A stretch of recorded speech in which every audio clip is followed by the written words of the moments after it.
So I'm wearing some glasses today because I've seen movies and I know that when people are talking about an area of expertise, it makes them look a little fancier and smarter if they're wearing glasses. So that's what I'm doing. Enjoy the ring light reflection. So while I was on YouTube the other day, I came across a video that was recommended to me as I sifted between all the Classically Abby Reacts and the two-set violin videos. And I saw this particular video and it really interested me. I used to love Jackass, and Stevo's voice, bless that man, he has the voice of a wood chipper, and you know what, he's proud of it, as he explains in his own video that he made, which is what we'll be talking about today. Now, I want to be clear that this video is not actually going to be a reaction to what he says, more like some supplementary information. So if you guys want to go check out what he says first, I put the link in the description below. So as a singer myself, vocal damage is this mythical, terrifying thing that looms on the horizon for us. Doctors will often compare vocalists to athletes. We use a particular structure over and over again to get a desired result, and we practice for many, many years to master that particular structure. And like athletes, it's incredibly possible that we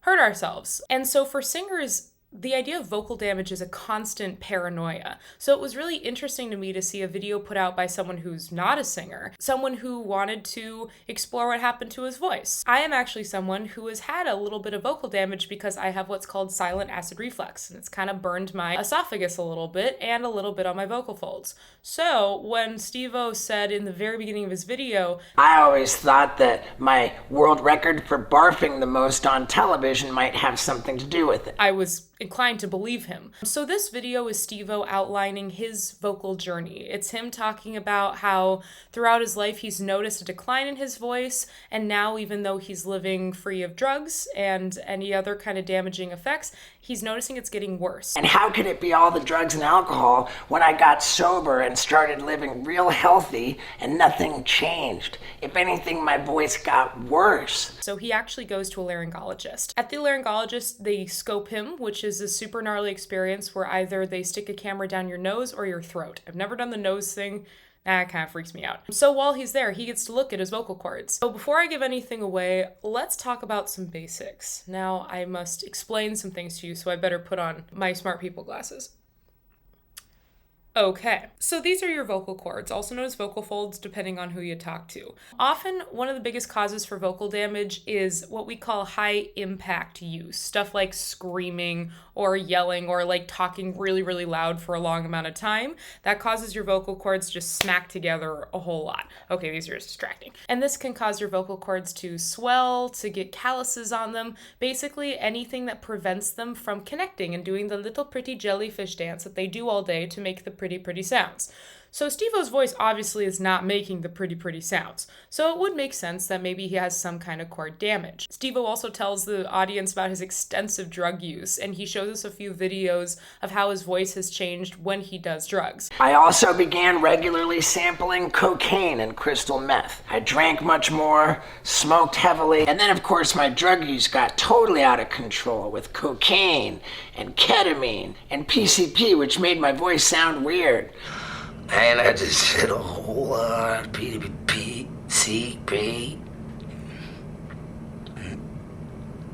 Yep.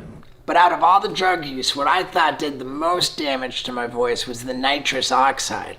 God, I did so much of that stuff. I would buy 600 cartridges at a time, and that would only last me 24 to 36 hours. Sheesh.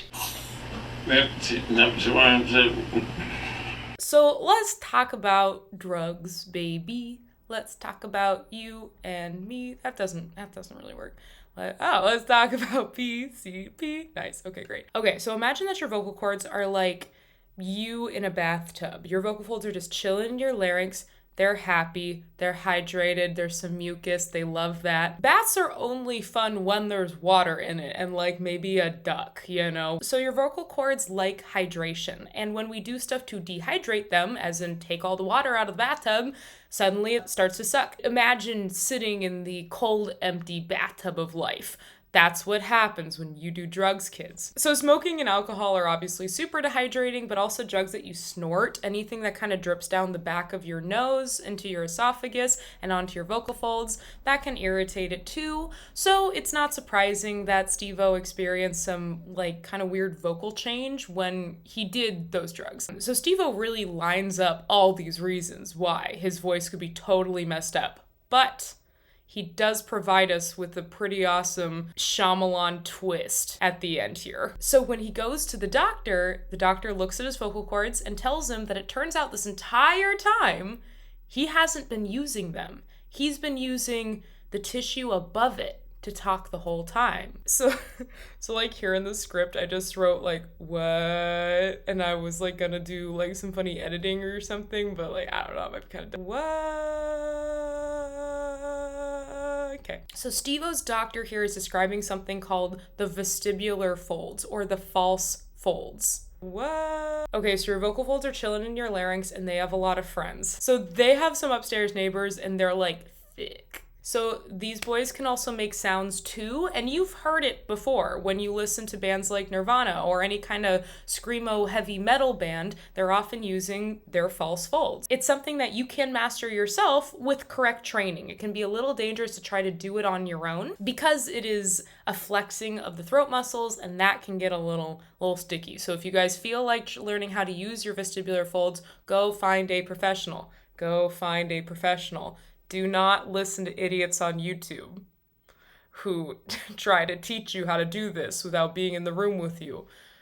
Do not. So it's pretty crazy because Steve-O was doing all these things that would normally totally damage the vocal folds, but then he would just never use them. So even if they were just hanging out swollen from his lifestyle, what would then damage your vocal cords is if you do all this bad stuff and then they hang out together, they do the little jellyfish dance and hit into each other. But he was never doing that. He was using the tissue above them. So any damage that was caused to the vocal folds didn't really matter. He was putting himself on a lifetime of vocal rest on accident. And what's kind of cool is later in the video, he talks about how he hooked up with a voice teacher and how this teacher is helping him speak in a more healthy way. And it sounds totally different. Very often, people ask, what happened to Steve-O's voice?